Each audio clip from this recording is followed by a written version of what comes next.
প্রিয় ছাত্রছাত্রী, আমরা এর আগের ক্লাসে ক্লজ জেনেছি। যাই হোক, যে ক্লাসেই তুমি পড়ো না কেন, 7, 8, 9, 10, মেনলি আমাদের জয়নিং শেখার ক্ষেত্রে কিন্তু সবথেকে গুরুত্বপূর্ণ জিনিস সেটা ফ্রেজ। তাই আজকে আমরা যে বিষয়টি নিয়ে আলোচনা করব সেটা হচ্ছে ফ্রেজ। ক্লজ এর আগে আমরা আলোচনা করেছি, ক্লজের ভিডিওটা দেখে নিও। আজকে আলোচনা করছি সেটা হচ্ছে ফ্রেজ। ফ্রেজ কিন্তু খুবই সহজ জিনিস এবং এটা যে কোনো কমপ্লেক্স সেন্টেন্সকে সিম্পল সেন্টেন্স করার জন্য ফ্রেজ লাগে। তাহলে ফ্রেজের আমাদের প্রয়োজন কি? সিম্পল সেন্টেন্স যখন আমরা করব তখন কিন্তু আমাদের এই ফ্রেজটাকে আমাদের বিশেষ গুরুত্বপূর্ণ দিতে হবে। মানে ফ্রেজটা আমাদের কিন্তু বিশেষ একটা গুরুত্বপূর্ণ জিনিস। ভিডিওটা ক্লিয়ার করে আস্তে আস্তে ধীরে ধীরে দেখো এবং আমার সঙ্গে তোমরা খাতায় লিখতে পারো। আশা করি সেটা আরও ভালো হবে। ফ্রেজ মানে কি? ফ্রেজ মানে হচ্ছে শব্দ গুচ্ছ। বোঝা যাচ্ছে? সবাই একসঙ্গে বলো, ফ্রেজ মানে হচ্ছে কি অ্যাকচুয়ালি শব্দ গুচ্ছ, যার ইংরাজি হচ্ছে কি গ্রুপ অফ ওয়ার্ডস। কি লিখলাম? গ্রুপ অফ ওয়ার্ডস মানে কি কিছু শব্দর একসঙ্গে থাকাকে গ্রুপ অফ বলা। কিন্তু একটা জিনিস মনে রাখবে, ক্লজে যেখানে আমরা বলেছিলাম যে শব্দগুচ্ছ বা বাক্যাংশ যেখানে একটা ফাইনাইট ভার্ব থাকবে, এখানে কিন্তু ফাইনাইট, আমি লিখছি দেখো, ফাইনাইট ভার্ব থাকবে না। কি বললাম? ফাইনাইট ভার্ব থাকবে না, মাথায় রাখবে। ফ্রেজে কিন্তু আমার কোনো ফাইনাইট ভার্ব থাকবে না। আমি আবার বলছি, তাহলে ফ্রেজ মানে কি? ফ্রেজ মানে হচ্ছে শব্দগুচ্ছ, অ্যাকচুয়ালি গ্রুপ অফ ওয়ার্ডস, যেখানে অনেকগুলো শব্দ একসঙ্গে থাকে কিন্তু সে তার ভিতরে কি থাকে না? কোনো ফাইনাইট ভার্ব থাকে না। কিন্তু ক্লজে কিন্তু ফাইনাইট ভার্ব থাকে। বোঝাতে পারলাম? তাহলে আমাদের এই যে ফ্রেজ বলছি, ফ্রেজ শব্দগুচ্ছ, এটা কয় প্রকার?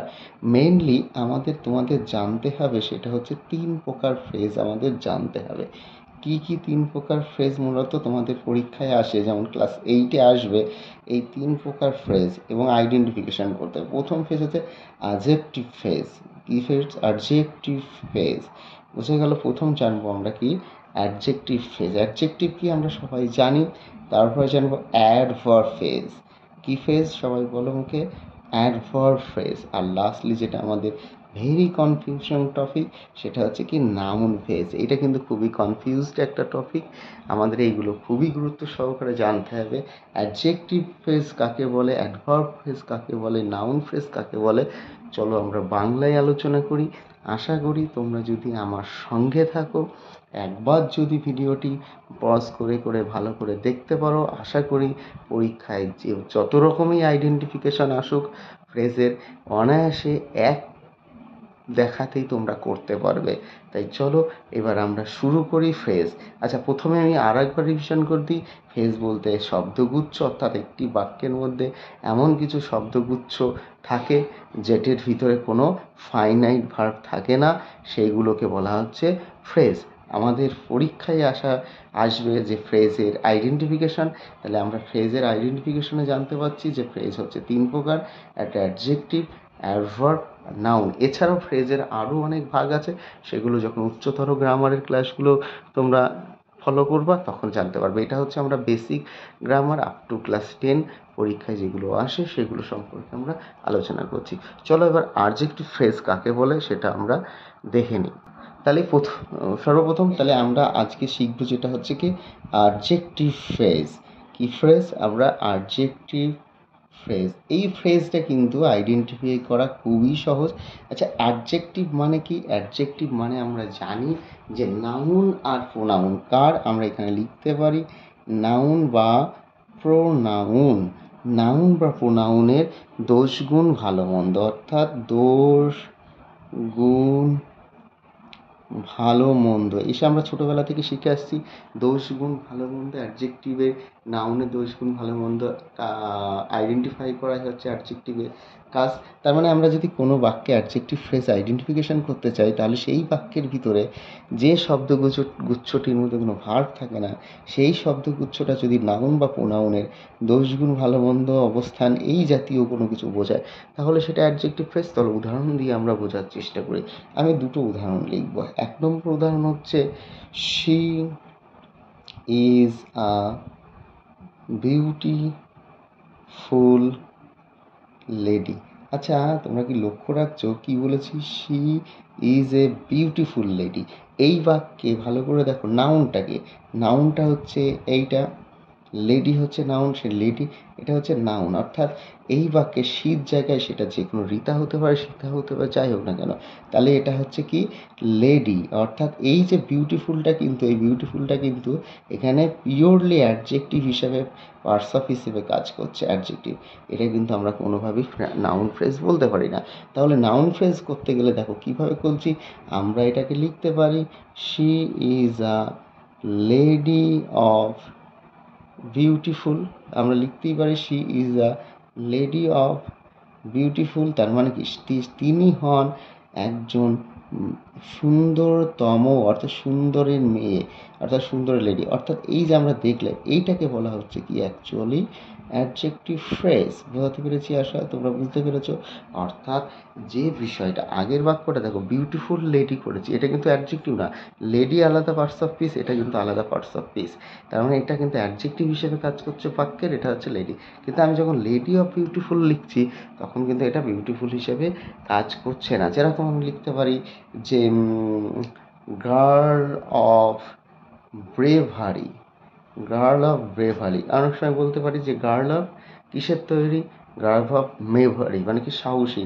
অনেক সময় বলতে পারি মেড অফ গোল্ড, সোনার তৈরি। আমরা দেখবো তোমাদের ক্লাসে অনেক জায়গায় কোশ্চেন ব্যাংকে আমরা দেখতে পাবো মেড অফ গোল্ড, অর্থাৎ যেটা মানে কিসের মাধ্যমে তৈরি হচ্ছে সেটা আমাকে জানতে হবে। অর্থাৎ এই যে জিনিসগুলো, এগুলো আমাদের girl of bravery, lady of beautiful, এইগুলো আমাদেরকে জানতে পারবে। চলো এরপরে আমরা যেটা জয়েন করি অ্যাডভার্ব ফ্রেজ আইডেন্টিফাই করার চেষ্টা করি। এবার আমরা জানবো যেটা হচ্ছে কি অ্যাডভার্ব ফ্রেজ। মনে থাকবে এটা কি জানবো? এবার আমরা জানবো হচ্ছে কি অ্যাডভার্ব ফ্রেজ। এই অ্যাডভার্ব ফ্রেজটা কি বলতো? অ্যাডভার্ব ফ্রেজটা হচ্ছে, আচ্ছা তোমরা প্রথমেই দেখো এই যে ভার্বের আগে, এটা কি যে ভার্বের আগে এ ডি যুক্ত আছে, তার মানে কি ভার্বের সাথে প্লাস করা হচ্ছে, মানে ভার্বের সাথে কিছু একটা যোগ করা হচ্ছে।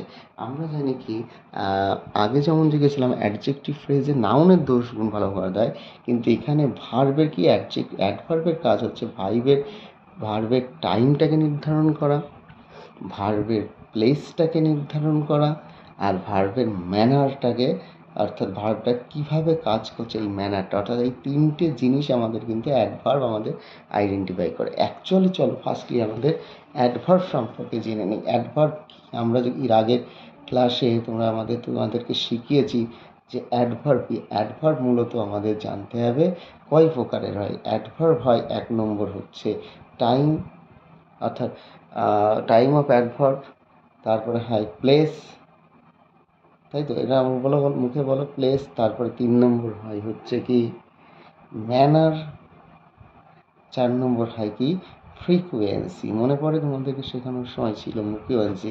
তাহলে টাইম, প্লেস, ম্যানার আর ফ্রিকুয়েন্সি। তোমাদের পরীক্ষায় অর্থাৎ ক্লাস 8 থেকে 9, 10 পরীক্ষায় যে অ্যাডভার্বের ইউজ আসে মূলত আমরা লক্ষ্য করেছি টাইম, প্লেস অ্যান্ড ম্যানার সম্পর্কে আছে। টাইম মানে কি সময়, প্লেস মানে কি স্থান, আর একটা হচ্ছে ধরন। অর্থাৎ বাংলায় যারা কারক করো, দেখো একটা কথা আছে স্থান, কাল, পাত্র, এরকম একটা কিছু আছে না, এরকম শব্দ শুনি। যাক বাংলাটা আমাদের দেখ নেয়। আমরা জানবো অ্যাডভার্ব হচ্ছে সময়, স্থান আর ধরন। তার মানে আমরা যদি প্রথম অবস্থায় আসি তাহলে দেখতে পাবো, দেখো এখানে শিখিয়েছিলাম যে অ্যাডভার্ব হচ্ছে অ্যাডভার্ব অফ টাইম হয়, অ্যাডভার্ব অফ প্লেস হয়, অ্যাডভার্ব অফ ম্যানার হয়। অর্থাৎ ভার্বটা কখন কিভাবে কাজ করছে বাক্যে সেইটা থেকে আইডেন্টিফাই করলে দেখা যায়। চলো তাহলে আমরা কয়েকটা উদাহরণের মাধ্যমে শিখি। আমি লিখতেই পারি হি ওয়াকড স্লোলি। ভালো করে গ্রামারটা দেখো, এই যে স্লোলি এটা কিন্তু একটা অ্যাডভার্ব, এটা সিঙ্গেল অ্যাডভার্ব, বোঝা গেল? কিন্তু আমার তো অ্যাকচুয়ালি শিখতে হবে এটা কি সিঙ্গেল অ্যাডভার্ব, মনে হচ্ছে? কিন্তু আমাকে জানতে হবে এটাকে অ্যাডভার্ব ফ্রেজ বানাতে হবে। তাহলে আমি কি লিখতে পারি he walked in a slow manner, আচ্ছা দেখো তো, এই যে ম্যানার আছে, ম্যানার মানে আমি জানি কি, এই যে ইন এ স্লোপ ম্যানার মানে কি, সে হাঁটলো ধীর গতি সম্পন্ন হওয়ায়, বোঝাতে পেরেছি? তাহলে সে হাঁটলো ধীর গতি সম্পন্ন অবস্থায়। তাহলে এই যে বিষয়টা, এইটা কিন্তু টোটাল স্লো। স্লো মানে আমি সিঙ্গেল অ্যাডভার্ব করেছিলাম, তার পরিবর্তে আমরা কিন্তু এমন একটা শব্দগুচ্ছ লিখলাম, এটা হচ্ছে শব্দগুচ্ছ যার মানে হচ্ছে কি অ্যাডভার্বকে রেফার করছে। কারণ দেখো, ইন এ সোলো ম্যানার, এটা কাকে বোঝাচ্ছে? অ্যাডভার্বকে বোঝাচ্ছে। তো তার হাঁটাটাকে বোঝাচ্ছে, অর্থাৎ ভার্বকে বোঝাচ্ছে। এই অ্যাডভার্বটা কাকে বোঝাচ্ছে? ভার্বকে বোঝাচ্ছে। তার হাঁটাটাকে বোঝাচ্ছে। তাহলে এই হাঁটার কি বোঝাচ্ছে? দেখো, আমরা এর হাঁটাকে যদি পজিটিভ পাই, তাহলে সেটা কি বলছে? ম্যানার বোঝাচ্ছে না, ফ্রিকোয়েন্সি কিন্তু না, ম্যানার বোঝাচ্ছে, ধরন বোঝাচ্ছে। তার জন্য এটা হচ্ছে অ্যাডভার্বিয়াল ফ্রেজ। এটাকে কি বলা হচ্ছে? Adverb phrase. ধরো আর একটা যদি তোমাদের করি, যে he was waiting for me at that moment. ভালো করে বুঝবে, he was waiting for me at that moment. তাহলে অ্যাট দ্যাট মোমেন্ট, এইটুকু কাকে বোঝাচ্ছে? ওয়েটিংকে বোঝাচ্ছে, অর্থাৎ ভার্বকে বোঝাচ্ছে। অর্থাৎ যে বাক্যাংশ বা যে শব্দগুচ্ছগুলি ভার্বকে বোঝাবে, ভার্বের কোনটা? টাইম। আবারও বলে দিই, ভার্বের কি বোঝাবে? টাইম, ম্যানার, আর কি প্লেস, এই জাতীয় যেগুলো বোঝাবে যে বাক্যের ভিতরে, তাহলে সেগুলোকে কি বলা হচ্ছে? অ্যাডভার্ব, অর্থাৎ অ্যাডভার্বিয়াল ফ্রেজ। তাহলে বোঝাতে পেরেছি তোমাদের? যদি কোনো প্রশ্ন থাকে তাহলে অবশ্যই আমার সঙ্গে যোগাযোগ করো, মেল করো, কমেন্টে লেখো। আশা করি তোমাদের আরও ক্লিয়ার করতে পারো। চলো এবার সব থেকে মোস্টলি কমপ্লিকেটেড এবং আমাদের যেটা খুব ভোগাবে, প্রশ্ন পেলেই আমাদের কনফিউজ তৈরি করে দেবে, সেটা হচ্ছে কি নাউন ফ্রেজ। চলো নাউন ফ্রেজটা খুবই সহজভাবে বুঝে নেব। তাহলে নাউন ফ্রেজটা কি? নাউন ফ্রেজ সব থেকে কমপ্লিকেটেড এবং সব থেকে সিম্পল সেন্টেন্স করার সময় নাউন ফ্রেজের কিন্তু ভীষণ ইউজ করা হয়। নাউন ফ্রেজ বোঝার আগে আমাকে দুটো এক্সাম্পল বোঝার চেষ্টা করি। দেখো আমি লিখছি, আই নো, আমি জানি, হোয়ার হি ওয়াজ বর্ন, মানে সে কোথায় জন্মেছিল। এই যে হোয়ার হি ওয়াজ বর্ন, এটা অ্যাকচুয়ালি ক্লজ। এটা তো বুঝতে পারছো, ক্লজ। এটা ক্লজ। এই ক্লজ কি? অ্যাকচুয়ালি ভার্ব আছে বলে এই ক্লজটা হচ্ছে নাউন ক্লজ। কারণ এটা মানে একটা নির্দিষ্ট জায়গা, তার বাসস্থানকে বোঝাচ্ছে। তার মানে এইটা না লিখে যদি আমি বলি, I know his birth place, মনে থাকবে, I know his birth place. তাহলে এই যে বার্থ প্লেস, এইটা হচ্ছে একটি শব্দগুচ্ছ, মনে থাকে জানো, এটি হচ্ছে একটা শব্দগুচ্ছ। এর ভিতরে কোনো কিন্তু ভার্ব নেই, কিন্তু আগে কিন্তু ভার্ব ছিল, অর্থাৎ এর ভিতরে কোনো আমি কিন্তু ভার্ব দেখতে পেলাম না। তাহলে এই ধরনের বাক্যগুলোকে বলা হয় নাউন ফ্রেজ। অর্থাৎ বাক্যে সেই শব্দগুচ্ছগুলো কী হিসাবে কাজ করবে? নাউন হিসেবে কাজ করবে। বুঝতে পারলাম? চলে, এগুলো তুমি যদি ক্লাসে আসো, ক্লাসে আসলে আরও ডিটেলিং করে শেখানো হয়, অনেক উদাহরণ দিয়ে শেখানো হয় বোর্ডে। এরপরে আমরা রায়ান মার্টিনের যখন কোশ্চেন ব্যাংক সলভ করব, তখন আরও বিষয়গুলো, আরও অনেক সমস্যাগুলো সামনে তুলে ধরতে পারবো, আরও সুন্দর করে আরও ডিটেলিং করতে পারবো। আর একটা নাউন ফ্রেজের আর একটা উদাহরণ দিতে পারি, যেটা হচ্ছে ট্রাভেলিং বাই এ ট্রেন। অর্থাৎ তোমাদের যারা ক্লাস 8-এ পড়ো, তারা 49 পেজে দেখবা, travelling by train gives me a great pleasure. মানে ট্রেনের ভ্রমণ করা জিনিসটা, আমি একটু লিখি, travelling by train gives me great pleasure. তাহলে এই দেখো, ট্রাভেলিং বাই মি, এটা কিন্তু ফ্রেজ, এটা একটা টোটালটাই কিন্তু একটা সাবজেক্ট হিসেবে কাজ করছে। গিভস মানে কি? ভার্ব, মি অবজেক্ট, আর এটা হচ্ছে কি আমাদের গ্রেট প্লেজার। এই টোটাল বিষয়গুলো আমাদের কি হচ্ছে? খুব আনন্দ দিচ্ছে। অর্থাৎ টোটালটাকেই নাউন হিসাবে কাজ করছে। তাহলে খুব ভালো থাকো, আমার ভিডিওগুলো আস্তে আস্তে পজ করো, আর যদি কোনো প্রশ্ন থাকে কমেন্টে আনো। আগামী দিন শুধু নাউন ফ্রেজের উপর একটা নতুন ভিডিও নিয়ে আসবো, এবং আগামীতে কোশ্চেন ব্যাংক সলভ করবো। বাড়িতে কোশ্চেন ব্যাংক সলভ করো, দেখো আরও বিষয়গুলো জানতে পারবে। ফ্রেজ শিখতে পারলে ইংরাজি লেখাটা কোনো ব্যাপারই না। ফ্রেজ শিখলে ইংরাজি লেখা হাতের মুঠোয় একদম ইজিলি তোমরা ফ্রেজ লিখতে পারবে। যাই হোক, খুব ভালো থাকো, চ্যানেলটা সাবস্ক্রাইব করো, তোমার অনেক প্রয়োজনীয় গ্রামার ভিডিও, টেক্সটের ভিডিও নিয়ে আসতে চলেছি।